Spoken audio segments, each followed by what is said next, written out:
하나님께서 우리를 부르실 때에 우리를 당신의 구원받은 하나님의 자녀로만 부르신 것이 아니라 하나님 당신의 거룩한 나라의 일꾼으로 부르셨습니다.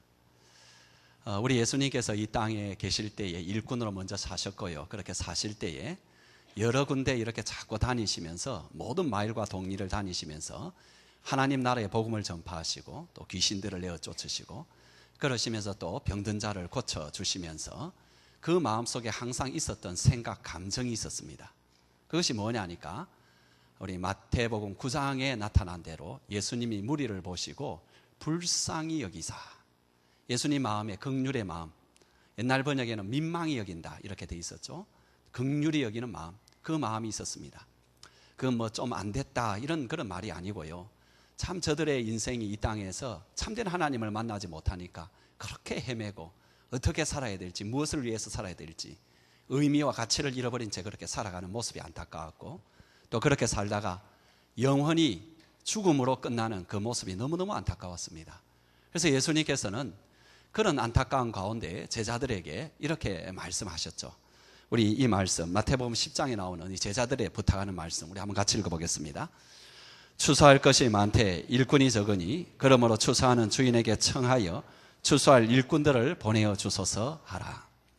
이 제자들에게 주신 딱 한 가지의 기도 제목인데 그게 뭐냐니까 이 땅에 너무 이리 불쌍한 영혼들이 많다. 저들을 위해서 하나님 복음을 전할 일꾼들을 보내어 달라고 하나님께 기도해라. 근데 이것은 기도하라는 내용만이 아니라 제자들에게 사실은 너희가 그런 일꾼이 되어야 된다라는 초청의 말씀입니다. 제자들 뿐이겠습니까? 그 뒤에 예수 그리스도를 믿어서 하나님의 자녀된 모든 사람들 그들이 다 하나님의 일꾼이 되어야 됩니다. 그렇습니다. 하나님의 사람들은 먼저 하나님의 그런 어떤 자녀로 부르심을 받습니다. 구원받아 하나님의 자녀가 됩니다. 그리고 난 뒤에는 더 나아가서 예수님을 따라가는 예수님의 제자가 되어야 됩니다. 그리고 궁극적으로는 그 제자의 길은 하나님의 일꾼의 길입니다. 그래서 하나님의 일꾼이 다 되어야 됩니다. 일꾼으로 산다라는 것은 쉬운 것이 아니고 편한 것이 아닙니다. 먼저 육체적으로도 굉장히 고단하죠. 팔레스틴에서 일꾼이라 하는 것은 떼약맨 밑에서 올라오는 뜨거운 지혈을 받으면서 뭔가 일을 해야 되는 그런 고달픈 그런 삶인데요. 저도 이렇게 어릴 때 이제 농촌에서 태어나서 이렇게 어릴 때 이제 부산으로 이주를 해서 농사를 크게 지어보진 않았습니다만 그래도 경험들은 좀 있습니다. 아주 어릴 때에 농촌에서 약간의 이렇게 농사를 짓는 것을 도와준 것. 그리고 난 뒤에 이제 대학 다닐 때 청년 시절에 거의 1년에 한 적게는 일주일, 많게는 한 10일 정도 농촌에 가서 계속 이렇게 활동을 하고 그리고 저가 함양에서 이렇게 농촌에 목회를 할 때에는 거기에서 이제 바쁠 때에 모내기를 할 때든지 추수를 할 때든지 또 특별히 꿀을 많이 빨리 따야 되는 그런 시기라든지 이럴 때에는 그런 일들을 제가 교인들과 함께 했습니다. 잠깐 도와주는 거였지만은 몇 시간 도와주는 거였지만 참 이게 쉽지가 않다, 힘들다 그런 생각이 들었습니다. 그렇습니다. 일꾼으로 산다는 게 쉬운 게 아니고요. 또 그렇게 열심히 일한다고 해서 이렇게 존경을 받고 존중을 받는 것도 아닙니다. 농촌에서 제일 일을 많이 하는 사람은 옛날에 머슴이었습니다. 머슴은 새벽 동트기 전에 일어나가지고 쇠죽 끓이고 막 그렇게 하면서 밤늦게까지 일하고 마지막 정리까지 하고 자야 되는데 그런다고 해서 존경을 받습니까? 존경받지 못하고 가장 천시를 받는 것이 일꾼입니다. 하나님 나라의 일꾼도 마찬가지입니다, 여러분. 하나님 나라의 일꾼이 된다는 것은 굉장히 고단합니다. 그러니까 우리의 삶에서 가족끼리 좀 놀러 가는 시간도 있고 여행도 가고 그렇게 하고 싶지만은 하나님의 일꾼으로 살아가게 되면은 그런 것도 좀 포기를 해야 됩니다. 남들이 다 쉬는 그 시간에 나는 또 기도해야 되고 또 다른 사람 돌아봐야 되고 마음 써야 되고 하는 그런 고단함이 있습니다.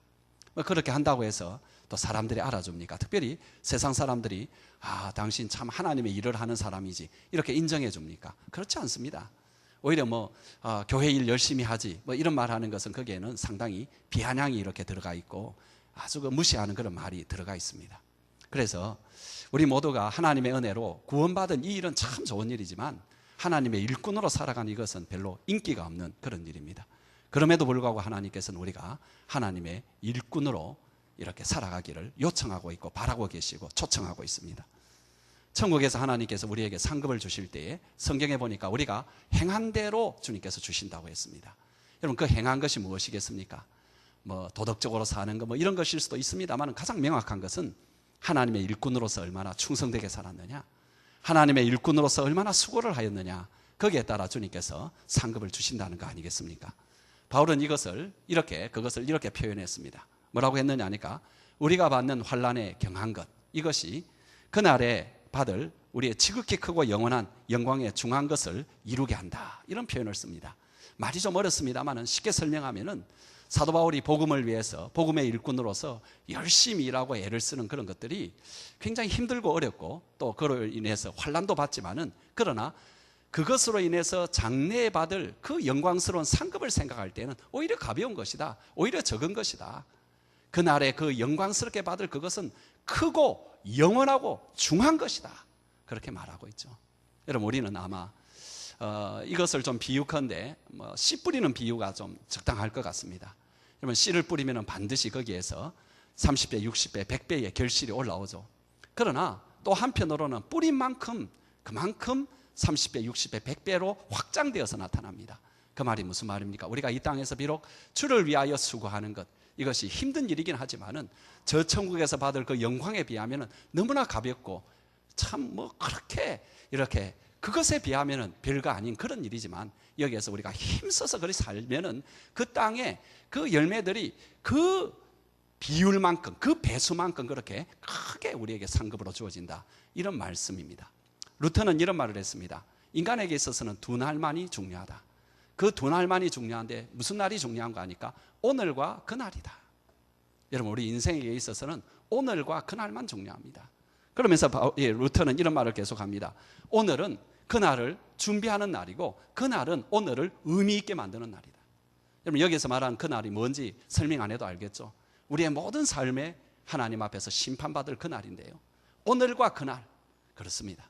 그날에 확신이 있어야, 그 하나님께서 우리에게 그렇게 우리를 대우해 주시고 약속하신 그날에 대한 확신이 있어야 오늘을 제대로 삽니다. 오늘을 죄에 매여 살지 아니하고 죽음에 매여 살지 않습니다. 정말로 사람답게 삽니다. 그러면서 또 오늘을 제대로 살 때에 그날을 준비할 수가 있습니다. 루터가 말하는 대로 그날을 준비하는 날마다의 일꾼으로 살아서 그 오늘 하루하루가 의미 있는 여러분 되시기를 바랍니다.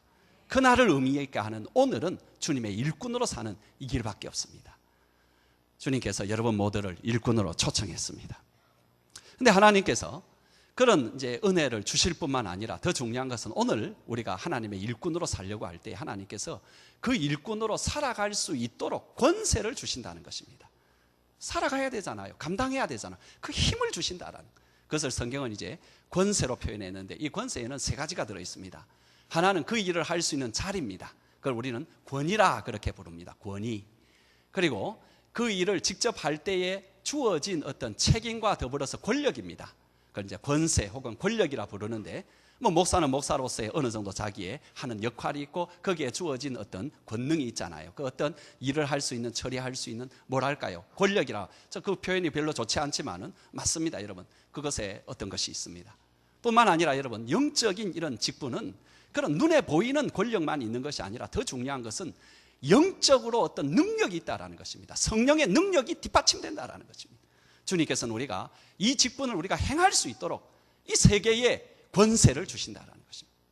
권위를 주시고 그리고 권능을 주시고 그러면서 또 권력을 주시는 우리 하나님이십니다. 그래서 이것을 감당하게 그렇게 만듭니다. 더군다나 이제 그런 것을 주심으로 말미암아서 하나님 당신 나라의 일들은 당신의 일꾼들이 교회를 통해서 그렇게 하게 하는데, 그런 어떤 특별한 권위 이런 것들을 하나님께서 부여하심으로 그 모든 일이 효과적으로 진행이 되고 그러면서 질서 있게 진행되도록 그렇게 하셨습니다. 여러분, 우리가 성경에 보면은 사도는 사도로서 받는 권위가 있었고 권세가 있었고, 그리고 선지자는 선지자로서 받는 권세가 있었고, 그리고 목사는 목사로서 받는 권세가 있었고, 장로는 장로로서 받는 권세, 집사는 집사로서 받는 권세들이 있었습니다. 이걸 오늘날 우리에게 말한다면 우리에게 주어진 교회의 직분들, 이거 다 권세가 있습니다. 장로님의 권세가 있고 권사님의 권세가 있고 집사님의 권세가 있습니다. 여러분, 이런 어떤 하나님 우리가 이렇게 주어진, 항종적으로 주어진 그런 직분에만 권세가 있는 것이 아니라 기능적으로 일할 때도 하나님께서는 거기에 맞는 권위와 권세와 권능을 주셨습니다. 여기 앉아있는 성가대는 성가대로서 권위가 있습니다. 저 밑에 수고하는 우리 교사들, 또 아침에 중고등부를 위해서 수고한 우리 교사들은 교사로서 하나님께서 권세를 주셨습니다. 방송실에서 일하는 우리 사랑하는 형제 자매들에는 그 나름대로 하나님께서 권세를 주시고, 앞에서 이렇게 찬양을 이끌어주고 돕는 우리 이 찬양 싱어팀도, 또 장아이를 반주하는 팀들도 하나님께서 주신 권세가 주시고, 여러 가지 어쨌든 하나님께서 주신 권세들이 있고요. 특별히 우리 교회 같은 경우에 있어서는 목자, 목녀들에게 하나님께서 특별한 하나님의 권세를 주십니다. 그럼 어떤 분은 이렇게 생각할 것입니다. 나는 뭐 섭섭하지만 그거 하나도 없는데 여러분, 이거보다도 훨씬 중요한 그런 어떤 권세를 우리가 받았습니다. 그것은 여러분, 진짜 하나님의 자녀된 사람이라면 한 사람도 어김없이 받은 권세인데, 그게 뭐냐 하니까 새 언약의 일꾼의 권세입니다. 하나님께서 복음을 나에게 맡겨주셨습니다. 여러분 주위에 있는 사람들을 위한 그 복음의 역사는 나를 통해서 그들을 섬기고, 꼭 나를 통해서 예수 믿는 건 아니지만은 적어도 지금 그들에게 복음을 가르치고 하나님의 사랑이 무엇인지 가르치고 보여주는 그 권세, 그 권위, 그 권력은 하나님께서 나에게 주셨다라는 것입니다. 누구에게도 맡긴 것이 아닙니다. 내가 있는 그 자리, 내가 있는 그 자리에서 내가 소명을 따라서 움직이는 바로 그것이 하나님께서 주신, 저와 여러분에게 주신 권세의 자리입니다. 여러분, 이 권세는 목사의 권세보다 훨씬 높습니다. 여러분, 장로의 권세보다 훨씬 높고요, 그 어떤 권세보다도 더 높은 것이 새 언약의 일꾼된 그 권세입니다. 그 권세를 하나님께서 저와 여러분 모두에게 주셨습니다. 중요한 것은 이것을 알고 이 권세를 사용하고 이 권세에 따라서 사는 사람이 있는가 하면은, 이 권세가 아무것도 아닌 것처럼 여기서 그냥 발로 차버리고, 들어온 호박도 발로 차버리면 자기 것이 되지 않지 않습니까? 그렇게 사는 사람이 있을 따름입니다. 여러분, 천국에 가면은 목사질 했다고, 좀 표현이 과격해서 죄송합니다. 뭐 저에게 하는 이야기니까 괜찮겠죠. 목사질 했다고 하나님께서 크게 축복해 주시는 게 아닙니다. 얼마나 네가 새 언약의 일꾼으로 살았느냐. 여러분, 여기에서는 저와 여러분 모두가 동등하다는 것입니다. 아무도 여기에서는 차별이 없다는 것입니다. 거기에서 얼마나 우리가 제대로 살았느냐, 이것이 참 중요하다는 것입니다. 여러분, 이 오늘 본문의 내용은 바로 이 바울이 가진 바로 그 권세의 문제입니다. 이제 바울은 이제 지금 고린도 교회에서 사도로서 권세를 가졌는데, 그 권세가 이 고린도 교회에 의해서 거부를 당하고 있습니다. 제가 말씀드린 대로 고린도 교회는 좀 문제가 있는 교회입니다. 특별히 당파 싸움이 심하고 서로 싸우고 이런 어떤 경향이 있는 그런 교회인데, 그러다 보니까 늘 성격이 날카로워지고 생각이 아주 부정적이 되고, 다른 사람을 보더라도 이렇게 칭찬하는 그런 것으로 보지 아니하고 굉장히 이렇게 부정적으로 보게 되고, 그러다 보니까는 나중에는 참 자기 외에는 모든 사람이 이렇게 참 뭐랄까 이렇게 안 돼 보이고, 그죠? 뭔가 부정적으로 보이고 자기만 옳고 다른 사람은 틀렸다고 이렇게 자꾸 보게 되더라는 것입니다. 그러다가 이제 그 어떤 비판과 이런 것들이 누구에게까지 미치느냐 하니까 교회와 교회 지도자인 바울에게 미치게 되었습니다. 그래서 바울에 대해서 공격을 하고 함부로 말을 하다가 마침내 바울의 사도권까지 부정을 하고, 하나님이 보내신 사도가 아니다고 이런 말까지 하게 되었다. 여러분, 이것을 알았을 때 사도 바울의 마음이 굉장히 무거웠습니다. 그래서 여러분, 고린도 후서를 사실 사도 바울의 마음에서 이렇게 읽어보면은 그 가슴 아픈 이야기가 곳곳에 배어 있습니다. 그것을 우리가 충분히 보지 않아서 그렇지, 정말로 참 어떻게 사도 바울이 얼마나 마음이 아팠으면 이런 말까지 했을까 하는 그런 말들이 많이 배어 있습니다. 그럼에도 불구하고 이 사도 바울은 자기의 그렇게 아프고 섭섭한 마음을 말을 할 때 굉장히 조심스럽게 말을 하고 행동도 굉장히 조심스럽게 합니다. 왜냐 하니까 자기가 자기의 아픔과 자기의 섭섭함을 그냥 토로하게 되면은 교회가 다치고 성도들이 다칠까 봐 그게 염려가 되어 가지고, 그래서 굉장히 그가 조심합니다. 저는 이 본문을 우리가 한 사역자와 그리고 우리 교인들과의 관계 속에서 이 본문을 해석해 볼 수가 있습니다. 그러나 그렇게 하면은 우리에게 별로 유익이 없겠다 싶어 가지고 저는 그렇게 접근해 가지 아니하고, 하나님께서 우리에게 주신 모든 자리가 있고 권세가 있고 권위가 있습니다. 여러분의 위치들이 있습니다. 직장에서 위치가 있고, 가정에서 위치가 있고, 교회에서 위치가 있고, 특별히 그 위에다가 하나님의 자녀로서 부르심을 받고 하나님의 일꾼으로 부르심을 받고 복음의 일꾼으로 부르심을 받은 그 자리가 있다라는 거예요. 그 자리에 우리가 적용을 해보자는 것입니다. 그 자리에서 우리가 어떻게 하나님이 주신 이 권위와 권세와 이 자리를 사용할 것인가, 이것을 우리가 좀 생각해 보는 것이 저와 여러분에게 유익하다 싶습니다. 여기에 이제 먼저 짚고 넘어갈 것은, 왜 그러면은 사도 바울은 그의 사도권이 고린도인들에 의해서 이렇게 자꾸 거부를 당했는가? 사도 바울은 두 가지를 말하고 있습니다. 첫 번째는 뭐냐 하니까, 이 고린도인들이 외모만 보고 자꾸 판단을 하더라는 것입니다. 여러분 7절 제일 처음에 다시 한번 보실래요? 너희가 뭐만 본다고 말합니까? 외모만 본다. 제가 지난주에 말씀드린 대로 사도 바울은 외모가 볼품이 있다 없다? 볼품이 별로 없습니다. 다시 말씀드리지만은 머리는 대머리고, 그죠? 키는 별로 크지도 않고, 그죠? 눈썹은 진한데 두 개 이렇게 붙어 있고요. 옛날에 우리 뭐 코미디언 할 때 그런 눈썹 있잖아요, 그죠? 코는 매부리 코고요. 그 다음에 다리는 이렇게 안짱다리였습니다. 그게 그의 모습이었습니다. 더군다나 그는 말도 잘 못했습니다. 그리고 또 무슨 추천서나 위대한 사람으로부터 추천받는 그런 것도 없었고요. 또 가장 중요한 약점 중에 하나가 뭐였느냐 하니까는, 그가 연설을 해도 별로 감동이 없었는지 그 당시에 한번 연설을 하게 되면 엄청난 돈을 받았던 그런 수사학자들과는 급이 그렇게 낮게 보였습니다. 그러다 보니까는 이 사도 바울에 대해서 고린도인들이 실망을 하고, 나중에는 외모만 보니까 뭐 저게 무슨 하나님의 사도냐, 뭐 이런 식으로 되어버리고 말았습니다. 외모만 보면 이런 실수, 하나님의 사도를 하나님의 사도로 보지 못하는 실수를 하는데, 우리도 그럴 때가 참 많이 있습니다. 한 면만 보고 모든 것을 다 봤다라고 생각할 때가 많죠, 그죠? 여러분 세상에 이것처럼 답답한 사람이 없습니다. 아니, 사람에게는 장점도 있고 단점도 있는 것입니다. 이런 면도 있고 저런 면도 있는 것입니다. 그런데 한 면만 딱 보고 나머지 모든 것을 다 그렇게 해석해버리면, 아니 어떡하라는 것입니까? 그 사람은 죽으라는 것입니까? 그런데 우리가 그렇게 한다고요. 외형만 보고 내부 다 본 것처럼 이야기. 그러면 반대로 이야기해 봅시다. 여러분에게 다른 사람이 여러분의 외모만 보고, 아 이렇다, 이 사람은 이런 사람이다면 여러분 좋겠습니까? 아, 여러분에게도 속이 있고, 여러분에게도 생각이 있고, 여러분에게도 철학이 있고, 여러분에게도 마음에 뭐가 있지 않습니까? 그건 봐주지도 아니하고 그냥 말 한마디 듣고 혹은 행동 하나 보고, 당신 다 이런 사람이야, 여러분 그거 받아들이겠습니까? 얼마나 속 터지고 억울하고 답답하겠습니까? 그런데 그렇게 한다라는 것입니다. 우리가 그렇게 한다라는 것입니다. 여러분 그렇게 하면 안 됩니다. 여러분 그거는 여러분 예수님 한번 예를 들어 봅시다. 여러분 우리가 사람을 외모로 봐서 안 됩니다. 아까 오늘 우리 장로님이 참 저하고 이렇게 마음이 맞아서 그 기도를 하셨는지, 우리 장로님께서 아까 그런 기도 안 했습니까? 목장에 누가 오든지 외모로 보지 말고, 그죠? 그 안에서 참 이렇게 보라고. 제가 참 이렇게 참 하나님께서 이렇게 마음을 통하게 하신다, 그런 생각이 참 들긴 합니다. 여러분 예수님의 경우를 보게 되면은 18년 된 귀신 들린 여자가 있었습니다. 제가 죄송합니다. 귀신 들렸다라는 것은 정신 나갔다라는 것이고, 그죠? 정신이 온전하지 못했다는 것이고, 우리식으로 표현하면은 죄송합니다, 미친년입니다, 그죠? 18년 동안 그렇게 살았다라는 거예요. 그럼 여러분 화장 제대로 했겠습니까? 안 했죠. 그래서 세수 제대로 안 했죠. 옷 빨아입었겠어요? 안 했습니다. 그냥 더러운 몰골 자체로 그냥 그렇게 산 여자인데, 예수님이 그 여자를 보자마자 뭐라고 말하는지 압니까? 아브라함의 딸. 얼마나 귀한지 모릅니다. 아브라함의 딸이다.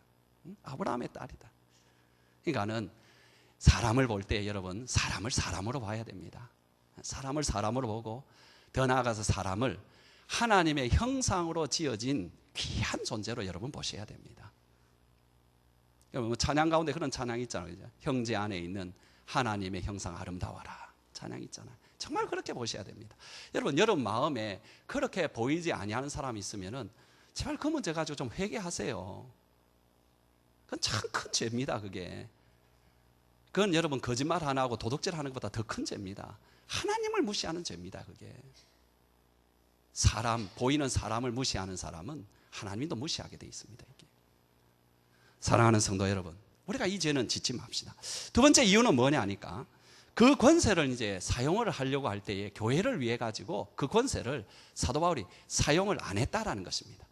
사도 바울은 자기에게 주어진 권세가 있습니다. 그 권세로 교회에 대해서 징계를 내리고 그 사람에 대해서 얼마든지 처벌할 수 있는데, 그렇게 하면은 교회가 어려움을 당하고 그 사람이 어려움을 당하니까 참는 것입니다. 그래서 마치 자기에게는 그런 어떤 권세나 권위나 권력이 없는 것처럼 그렇게 행동을 하고요. 자기의 체면, 자기의 위신, 자기의 어떤 자존심, 이런 것도 자꾸만 이렇게 낮춥니다. 그러면 여러분, 고린도인들이 이런 바울의 모습을 보면서, 야, 우리 바울 선생님이 저렇게까지 하는데 우리도 좀 변하자, 이래 안 했다고요. 오히려 그런 바울에 대해서 더 막 짓밟아버리고 무시해버리고 그랬다고요. 그냥 그러면서 오히려 이 고린도 교회에 와가지고 막 판을 치고 막 무섭게 하고, 성경이 표현의 비밀은 뭐라고 했느냐 하니까 너희들의 뺨을 때리는 자들, 이런 표현이 나오거든요. 이런 사람은 오히려 벌벌 기고 이런 형색을 보였다라는 거죠. 여러분, 위어스비라는 목사님이 이제 이분은 이제 한 곳에서 목회한 것이 아니라 여러 곳에 다니면서 목회를 하는데, 자기가 본 서글픈 일 중에 하나를 이렇게 이야기합니다. 어느 교회 가게 되면은 그 목회자는 정말로 예수님을 닮고 예수님을 따라가서 참 자기도 존경스러운데 이상하게 교인들은 그를 무시하고 멸시를 하고 있고, 어떤 때는 가보면은 저 목사는 목사가 아니다, 더 이상 저렇게 독재자로서 저렇게 활동할 수 있느냐, 그러는데도 교인들이 벌벌 떨고 거기에 대해서는 막 존중하고 막 이런 그런 걸 보면서 참 서글프다, 그런 이야기를 이렇게 하는 그 내용이 책에 있습니다. 여러분, 그렇습니다. 여러분, 교회도 뭐 여러분 어떻게 보면은 하나님의 거룩한 교회이기도 하지만 세상의 어떤 또 하나의 단체이기도 하기 때문에 그런 문제가 다 있습니다. 근데 여러분, 그런 것이 교회로만 끝나는 것이 아니라 우리 삶에도 그런 게 일어난다고요. 여러분, 특별히 이제 여러분들이 지금 가정교회를 하고 내가 복음을 위해서 살아야 되겠다라고 생각을 하니까는 우리가 우리 자신을 자꾸 낮추게 되잖아요. 겸손하게 되고. 어떤 여자분이 계셨는데요, 이 집사님이 이제 자기 남편을 이렇게 전도하고 싶은 거예요. 그래서 참 그동안에 이제 전도를 하는 것이 뭐 싸운 거예요. 계속해서 왜 당신 신앙생활 안 하느냐 막 그렇게 말하면은 또 그 일 때문에 한바탕 붙고 뭐 그러면서도 남편이 점차로 이제 오히려 더 신앙생활 안 하고 부인의 말을 안 듣는 거죠. 그러다가 어느 날 자기가 목사님의 말씀을 듣는데 자기가 잘못했다는 걸 깨달은 거예요. 이렇게 한다고 전도가 되는 게 아니라 내가 다시 성경 말씀대로 우리 남편을 섬겨야 되겠다. 그리고 남편을 자존심을 세워주고 저의 아픈 점이 뭐고 이해해주고 그렇게 하는 것이 이게 성경적인 원리이고, 또 그렇게 하면 성경 말씀대로 혹 주께로 돌아올지 모른다, 이런 생각이 들었습니다. 그래서 그 이제 남편을 참 자기 자존심 다 옛날 같으면 싸울 일도 그냥 없는 것처럼, 자기는 자존심도 없는 것처럼, 자기는 생각도 없는 것처럼 그렇게 하면서 하나하나 이렇게 자꾸 대접하고 이렇게 격려하고 이렇게 하니까는 남편이 어느 날 교회에 진짜 나오더라는 것입니다. 근데 문제는 뭐냐니까 이 남편이 그렇게 하는 그 자기 부인의 그런 어떤 태도를 이제는 아예 당연한 것처럼 여기더라는 거죠. 그래서 뭐 자기 아내는 그냥 생각도 없고 자존심도 없는 여자처럼 그렇게 마구잡이로 행동을 하더라는 거예요. 그러니까 이 이제 집사님이 목사님한테 내가 사실 이렇게 해서 남편이 나오게 됐지만 지금 내 남편이 내가 이렇게 자기 일을 위해서 자존심 이렇게 접어주고 이런 것들에 대해서 이제는 당연한 것처럼 행동한다. 이거 어떻게 하면 좋으냐. 목사님이 그래도 계속 해야 되지 않겠느냐고, 그렇게 죽어줘야 되지 않겠느냐 하니까 이 집사님이 고개를 절레절레 흔들면서 그래 그게 될까요 하면서 가더라는 것입니다. 그렇습니다. 여러분, 우리 다 섬기고 싶어 해요. 우리 누가 겸손하고 싶지 않는 사람이 없습니까? 그런 사람 없잖아요. 다 겸손하고 싶고 다 섬기고 싶고 그렇게 살고 싶어요. 문제는 뭐냐 하니까 내가 그렇게 살면 사람이 아예 나를 그렇게 생각하고 무시하더라는 거예요. 나를 아예 그런 사람으로. 그죠? 우리 어떤 공동체 속에서 어떤 무슨 동창회 속에서도 내가 좀 이렇게 겸손하게 하면 바보처럼 그렇게 딱 여겨버리고 그러잖아요. 그죠? 어떻게 해야 되겠어요? 바울의 답은 이것입니다. 뭐냐니까 그것도 극복해야 된다. 그래야 진짜 일꾼이 된다. 어렵죠? 근데 그걸 극복해야 된다. 여러분, 이 바울은 얼마나 고통을 당했느냐 하니까 바울이 이제 편지를 썼습니다. 그 편지 내용에는 바울의 분명한 뜻이 있습니다. 이건 이렇게 해야 된다, 저렇게 해야 된다. 근데 막상 바울이 사람 앞에 와가지고는 그래도 그 사람을 불쌍히 여기는 거예요. 그러니까는 나중에는 이제 어떤 소문이 교회 안에 도느냐 하니까 어떤 사람이 그건 바울 선생님이 바울 사도께서 그렇게 하지 말라고 했잖아요. 그렇게 하면 옆에 사람이 뭐라고 하느냐 하니까 그 걱정하지 말아요. 바울은 말로만 그렇고 편지로만 그렇지 와봐요. 아무 힘도 없어요. 이런 소문이 교회 안에 이 앞에 뒤에 나오는 이야기 그 이야기예요. 지금 그런 상황이 되었다라는 거죠. 얼마나 사도 바울의 마음이 상하고 사도 바울의 마음이 얼마나 이렇게 좀 이렇게 많이 이렇게 섭섭했겠어요. 그런데 사도 바울은 그것마저 참더라는 것입니다. 한 번 더 참고 한 번 더 참고. 그래서 어디까지 가느냐? 그러면서 이제 자기에게 주어진 권세가 없는 것이 아닌데 이 권세를 내가 어떻게 사용해왔고 앞으로도 어떻게 사용할 것이다 라는 것을 분명히 밝혀주는데 그것이 저와 여러분에게 큰 유익이 된다는 것입니다. 이것은 교회 안에서 우리의 어떤 직분뿐만 아니라 여러분이 직장에서도 여러분 나름대로 여러분의 자리가 있잖아요. 그때 어떻게 해야 되느냐, 가정에서 어떻게 해야 되느냐, 이런 것에 큰 유익을 주는 두 가지 원칙의 말씀을 우리에게 주더라는 것입니다. 첫 번째 원칙은 뭐냐니까는 그런 어렵고 힘든 가운데서 우리가 꼭 가져야 될 것이 나의 이 권세, 나의 이 권위, 나의 이 소명, 나의 이 자리가 하나님께 속한 것이다. 하나님께로부터 왔다라는 것을 마음에 확신을 해야 된다. 그래야 이겨낸다라는 거죠. 지금 사도 바울은 여기에서 뭐라고 이야기하느냐니까 자기에게 속한 그 권세가 누구에게서 왔느냐를 묻는 거죠. 누구에게 왔느냐 하니까 하나님께서 주신 권세라고 이야기한다는 거예요. 말씀 볼래요? 7절 우리 한번 같이 읽어보겠습니다. 시작. 너희는 외모만 보는도다. 만일 사람이 자기가 그리스도에게 속한 줄 믿을진데 자기가 그리스도에게 속한 것 같이 우리도 그러한 줄을 자기 속으로 다시 생각할 것이라. 물론 이 말의 이제 문맥 가운데의 의미는 뭐냐니까 고린도인들에게 아니 너희들이 나에 대해서 나의 직분이 하나님이 주신 사도직이 아니라고 자꾸 말하는데 너희가 너희 자신이 하나님께 속한 자이고 하나님께 붙어 있는 자라고 생각한다면은 나도 하나님이 주신 직분자라는 것을 너희가 다시 생각해야 되지 않겠느냐. 도대체 너희를 낳은 사람이 누구이고 너희에게 복음을 전한 사람이 누구냐. 너희가 그래서 하나님의 자녀가 되었다면 내가 받은 이 직분이 하나님 것이 아니냐라는 그런 어떤 설득의 말입니다. 근데 한편으로 여러분 이 말은 자기 자신에게 하는 말입니다. 이 말이 무슨 말입니까? 나에게 있는 이 직분, 이 권위, 이 권세가 누구에게 왔느냐? 하나님께로부터 왔다. 하나님께로. 이거에 대해서 그가 확신을 하고 있습니다. 그는 정말로 하나님께로부터 그의 사도직을 받았죠. 여러분 잘 아는 대로 다메섹으로 그렇게 그리스도인들을 죽이려고 핍박하려고 가는 길에 밝은 빛이 그에게 비치면서 주님께서 그를 만났습니다. 그러면서 그에게 위대한 이방인의 사도라는 그런 위대한 직책과 권위와 권세를 주셨습니다. 그런데 사도 바울이 여러분 자기가 참 어렵고 힘들 때 자기의 직분에 대해서 의심을 받고 공격을 받고 굉장히 마음에 힘들 때에 그가 늘 어디로 돌아가느냐 하니까 바로 이 사건으로 돌아갑니다. 자기가 처음 받은 다메섹 그 이야기를 꼭 끄집어냅니다. 그에게 있어서 어렵고 힘든 길을 걸어갈 수 있었던 그 원동력이 어디에 있었느냐 하니까 하나님께서 그때 나를 부르셨다. 그냥 내가 좋아서 하는 것도 아니고 누가 시켜서 하는 것도 아니고 하나님이 이 자리에 나를 두셨다. 여기에 대한 확신의 자리로 그가 들어간다라는 것입니다. 이것이 참 중요합니다. 여러분 나중에 디모데라는 사람이 너무 연약해가지고 나이가 젊다는 이유로 사람들에게 무시를 당해요. 그때 사도 바울이 어떤 권면을 하느냐 하니까 디모데야 너를 안수하고 너를 일꾼으로 세우신 그 자리를 네가 기억해라. 그 자리에서 너에게 주어진 은사들, 다른 표현을 하면 권세와 권위와 권능을 네가 기억을 해라. 그래야 네가 이긴다. 여러분 그렇습니다.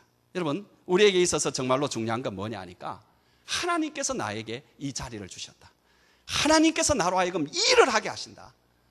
여러분 어떤 때로는 내가 가정에 엄마로서 이렇게 삶을 사는 게 이게 맞냐? 아빠로서 내가 뭐 이런 삶을 사는 게 맞냐? 꼭 내가 이리 살아야 되느냐? 여러분 그렇게 할 때에 여러분 그 자리를 하나님께서 주신 것으로 여길 때 여러분이 이겨낼 수가 있습니다. 여러분 어떤 맡은 일에 대해서 하나님이 주신 것으로 그렇게 붙잡는 사람만이 위대한 일을 성취해냅니다. 여러분 이 땅에서 사람들에게 다 어려움이 옵니다. 어떤 일을 하더라도 다 어려움이 옵니다. 그런데 그 가운데 성공한 사람은 누구냐 하니까는 그것이 하나님께서 나에게 주신 자리다. 이 직장도 하나님이 나에게 주신 자리다. 내 이 가정도 하나님이 나에게 주신 자리고 내가 이 자리에 있는 것이다. 이 교회도 하나님이 주신 자리고 내가 이 직분을 맡고 있다. 이 소명감 가운데에 하나님이 주셨으니까 포기하지 아니하고 가는 사람만이 위대한 삶을 살아낼 수가 있습니다. 그 외에는 못 삽니다. 그냥 흐르다가 끝납니다. 흐르다가 정처시 구름처럼 흐르다가 끝납니다. 하나님의 소망 이걸 가지는 사람. 여러분 그래야 여러분 어렵고 힘들 때 견뎌냅니다. 섭섭할 때 견뎌냅니다. 참 내가 손해만 본다고 생각하는 그 자리도 견뎌냅니다. 여러분 하나님이 내 이 자리에 주셨고 나는 하나님께 속한 사람이다. 더 나아가서 여러분 하나님이 여러분에게 그런 자리만 주신 것이 아니라 소명만 주신 것이 아니라 그것을 이룰 수 있는 권력도 주셨다라는 것을 꼭 기억하시기 바랍니다. 주님께서 교회를 세우시고 특별히 교회 안에 있는 당신의 백성들을 세우시면서 어떤 약속을 하셨느냐 하니까 지옥의 권세가 너희를 이기지 못하리라 그랬어요. 여러분 여기에 지옥의 권세는 정확하게 번역하면 하데스의 대문이 너희를 이기지 못하리라.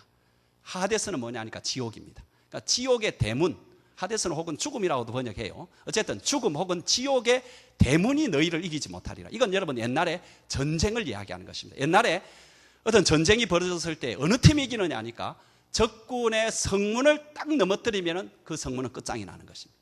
그러니까 여러분, 하나님께서 우리에게 어떤 권세를 주셨느냐 하니까 지옥을 이기는 권세를 주셨다는 것입니다. 여러분, 우리는 주님을 위해서 아까 말하는 대로 그죠? 사도 바울처럼 힘도 다 안 쓰고 자꾸 도망가는 것 같고 뭔가 약한 것 같고 손해보는 것 같고 참 뭐 없는 것 같고 이래도 그래도 주님을 위해서 그렇게 걸어가고 있다라면 어느 순간에 보게 되면은 그 사람이 지옥에서 천국으로 넘어와 있는 위대한 역사가 일어나더라는 것입니다. 내가 섬기는 그 자리가 어느덧 지옥에서 천국으로 변해 있더라는 것입니다. 사람들이 이걸 믿지 않아요. 그러니까 세상 방법을 계속 써요. 돈으로 천국 만들려고 하고 권력으로 천국 만들려고 하고 해보십시오. 되는가? 자기 왕국은 건설이 되겠죠. 그러나 그건 사탄의 왕국입니다. 하나님의 왕국은 하나님의 방법으로 되는 것입니다. 하나님의 방법은 뭐냐 하니까 그리스도를 따라가는 이 길만이 되는 것이다. 주님께서 힘이 없어서 십자가에 죽었습니까? 주님께서 능력이 없어서 십자가에 죽었습니까? 희생만이 사람을 구하고 사람에게 위대한 일을 하기 때문에 그 길을 걸어가신 건 아닙니까? 그래서 우리에게도 희생하라고 지금 요구하고 있는 것 아닙니까? 근데 싫어한다고 이것을. 그러면서 그리스도를 따라가네 그렇게 말합니다.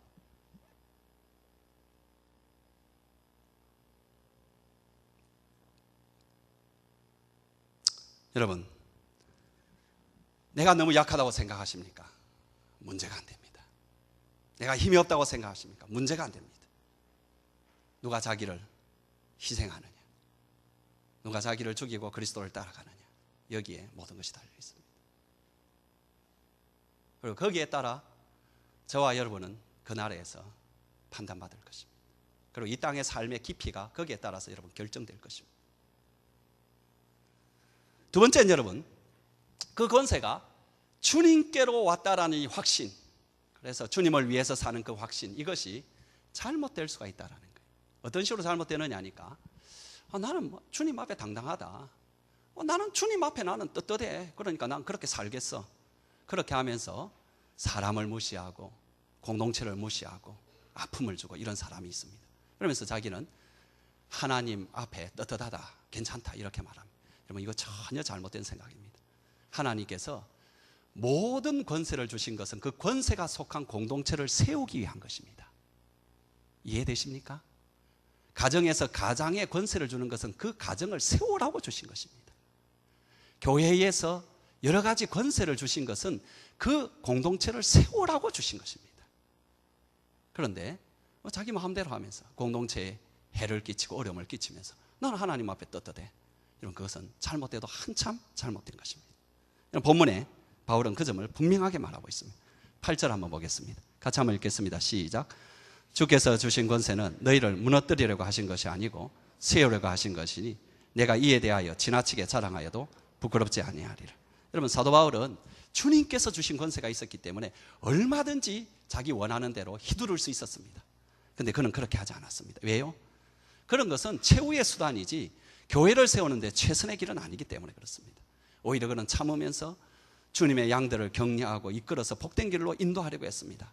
자신은 좀 무시당하고 짓밟히고 그렇게 되더라도 고린도 교회가 잘 되기를 바랬고 성도들이 평안한 가운데 자라나기를 바랬습니다. 그래서 그는 그의 주어진 권세를 휘두르기보다는 철저하게 절제했습니다. 물론 여러분, 정 안 되면은 최후로 그 권세를 사용을 할 겁니다. 그때 되면 이제 파하는 데 사용되겠죠. 여러분, 여기에서 바울은 자기 자신을 구약의 에레미야로 생각을 하고 있습니다. 여러분, 에레미야는 누구냐 하니까 새 언약을 예언한 사람이죠. 그렇지만 에레미야 본인은 새 언약의 일꾼까지는 가지 아니하고요, 옛 언약의 일꾼에 속해 있는 사람입니다. 여러분, 그러면서 에레미야 자신에게 주어진 그 일을 이제 예언적으로 이렇게 에레미야서 처음에 보면 나오는데 그 일이 지금 사도 바울이 말하는 말과 거의 비슷하다는 것입니다. 한번 여러분 같이 볼까요? 이 구절 한번 자세히 보세요. 성경 연구를 좋아하는 사람들은 이 구절을 한번 자세히 보세요. 한번 같이 한번 읽어봅시다. 시작. 보라, 내가 오늘 너를 여러 나라와 여러 왕국 위에 세워서 내가 그것들을 뽑고 파괴하며 파멸하고 넘어뜨리고 건설하고 심게 하였느니라. 앞에 한 네 가지 부순다는 이야기죠. 그죠? 그리고 뒤에는 다시 세운다는 이야기죠. 그죠? 이 이야기가 여러분, 금방 우리가 읽었던 사도 바울이 내게 주께서 주신 권세는 너희들을 파멸하라고 주신 것이 아니고 세우라고 주신 것이다. 이 말과 거의 동등한 말입니다. 그런데 강조점이 다릅니다. 에레미야의 강조점은 뭐냐 하니까 파괴에 있습니다. 왜냐 하니까 이미 이스라엘의 공동체는 너무 이렇게 썩어도 너무 많이 썩어가지고 그대로 이제 더 갈 수가 없습니다. 그래서 여러분, 파괴를 이렇게 선언을 하는데, 그래서 에레미야서 전체를 보게 되면 무서운 말씀들이 계속해서 나오는 거죠.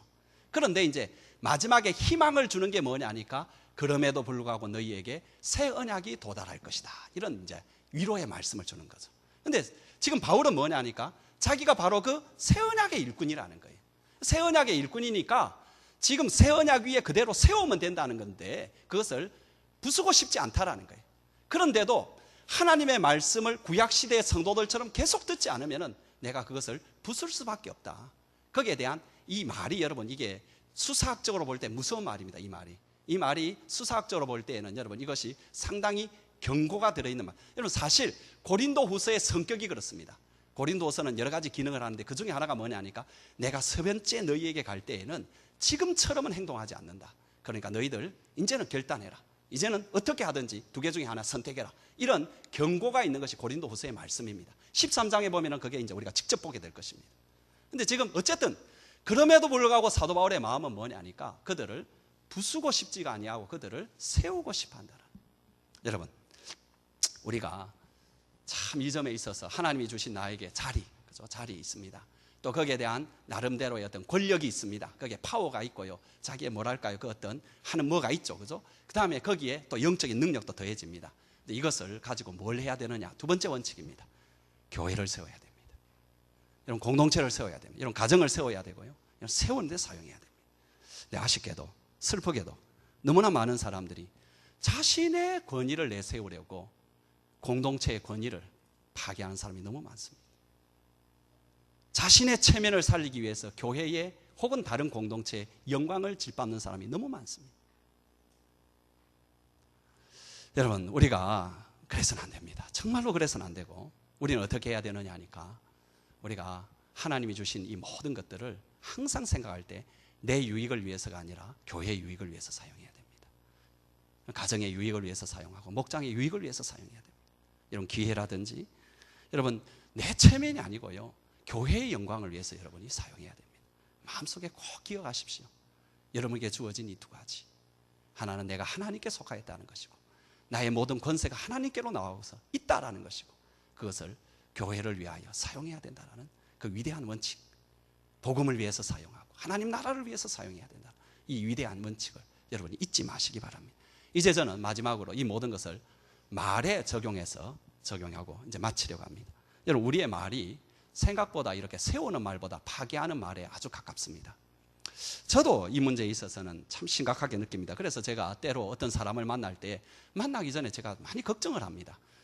이분이 오면 오늘 또 여러 가지 이야기를 할 텐데 내 말이 좀 센데 내 말의 원래 뜻은 그것이 아닌데 또 상처만 받고 가면 어떡하나. 이게 이제 제가 늘 좀 저 자신에 대한 고민입니다.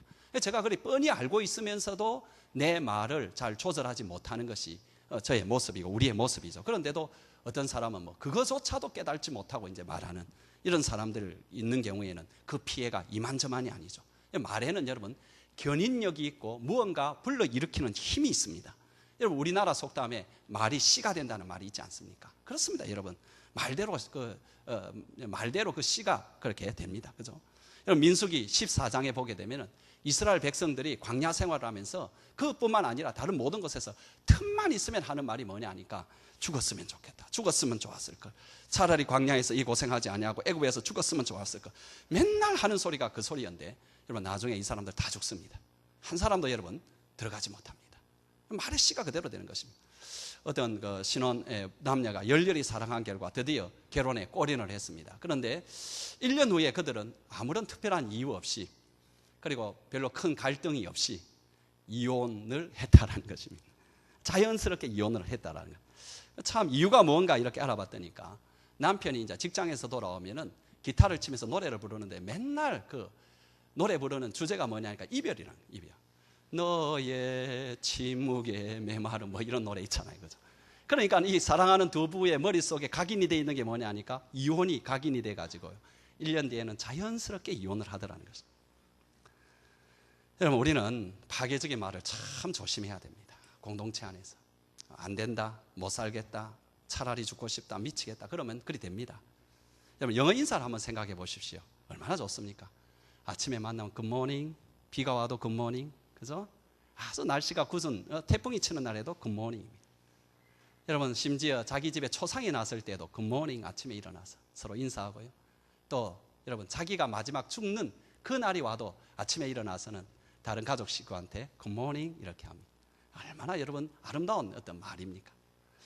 여러분, 우리의 말에는 각인력과 견인력과 성취력이 있습니다. 말이 씨가 됩니다. 우리가 말을 적극적이고 긍정적이고 소망적이고 미래적인 그런 말을 해야 되고 세우는 말을 해야 돼요. 특별히 교회에서 그렇습니다. 우리에게 귀한 직분 주신 것은 파괴하라고 주신 것이 아니고요, 세우라고 주신 것인데, 그러기 위해서 우리는 말부터 교회를 세우는 말을 해야 됩니다. 교회의 덕을 세우는 말을 해야 됩니다. 사랑하는 성도 여러분, 하나님께서 우리를 구원하셨을 뿐만 아니라 일꾼으로 부르셨습니다. 그 일꾼됨은 우리의 영광이고 우리의 가치고 우리의 의미입니다. 그런데다가 하나님께서는 우리에게 그 일꾼됨에 맞는 권세까지 주셨습니다. 마귀를 이기는 권세, 지옥을 이기는 권세를 주셨습니다. 그 권세를 사용합시다. 그런데 그 권세를 오직 하나님의 나라를 위해서, 하나님의 공동체 교회를 세우는 데 사용합시다. 서로 세우는 데 사용합시다. 그러면 하늘에 계신 아버지께서 여러분의 수고와 비교할 수 없는 영광의 삶을 날마다 마련해 놓으실 줄 믿습니다.